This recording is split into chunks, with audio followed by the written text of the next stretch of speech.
اللہ الحمد للہ رب العالمین والصلاة والسلام علی سید الانبیاء والمرسلین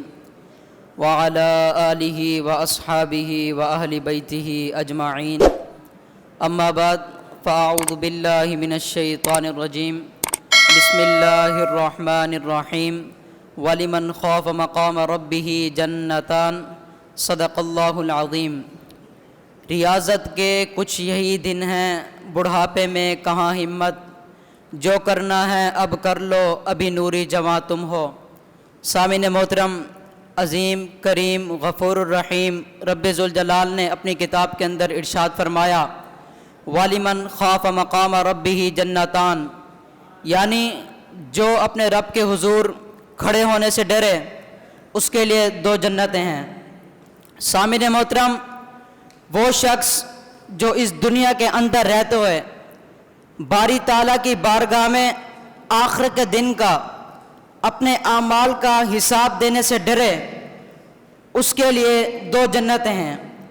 اور اپنے اللہ تعالیٰ کے فرائض کی بجا آوری کرے۔ مفسرین کرام فرماتے ہیں ایک جنت جنت عدن ہے اور دوسری جنت جنت نعیم ہے۔ مزید اس کی تہ کے اندر مفسرین کرام لکھتے ہیں ایک جنت اللہ تعالیٰ کے ڈر کا صلہ ہے اور دوسری جنت نفسانی خواہشات ترک کرنے کا صلہ ہے۔ ایک جنت درست عقیدہ رکھنے کا صلہ ہے اور دوسری جنت نیک اعمال کرنے کا صلہ ہے۔ ایک جنت گناہوں کو چھوڑ دینے کا صلہ ہے اور دوسری جنت اللہ رب العزت کی فرما برداری کرنے کا صلہ ہے۔ ایک جنت اسے ثواب کے طور پر ملے گی اور دوسری جنت اللہ کے فضل سے ملے گی۔ ایک جنت اس کی رہائش کے لیے ہوگی اور دوسری جنت اس کی بیویوں کی رہائش کے لیے ہوگی۔ سامعین محترم، حدیث شریف میں آتا ہے ہمارے سردار حضرت سیدنا ابو ہریرہ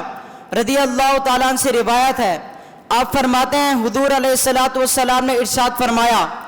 7 شخص وہ ہیں جنہیں اللہ رب العزت اس دن اپنے سائے میں رکھے گا جس دن اور سایہ نہ ہوگا۔ ایک عادل بادشاہ اور وہ جوان جس نے اپنی جوانی اللہ رب العزت کی عبادت میں گزاری،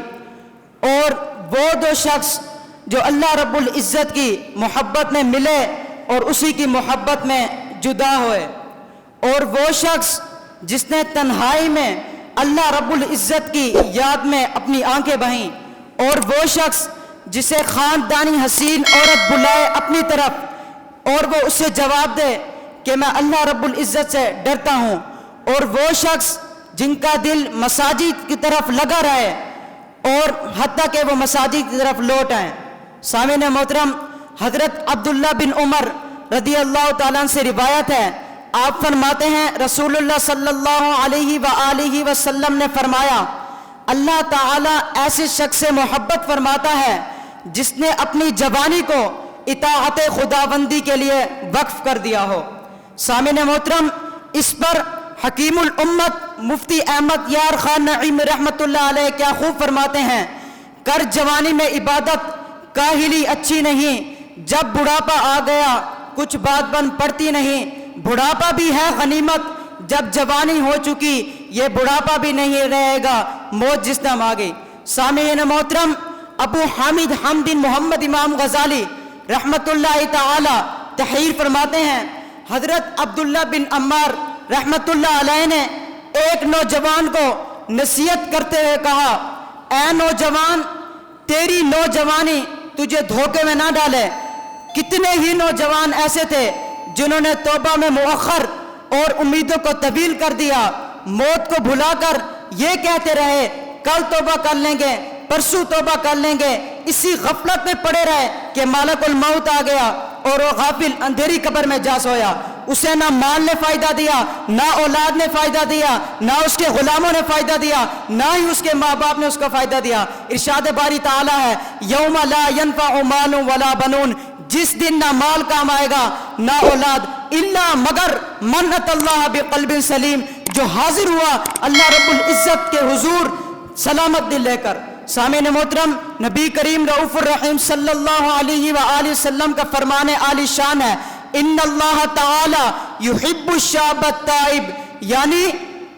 وہ شخص جس نے جوانی میں توبہ کی وہ اللہ تعالیٰ کا محبوب ہے۔ سامعین محترم،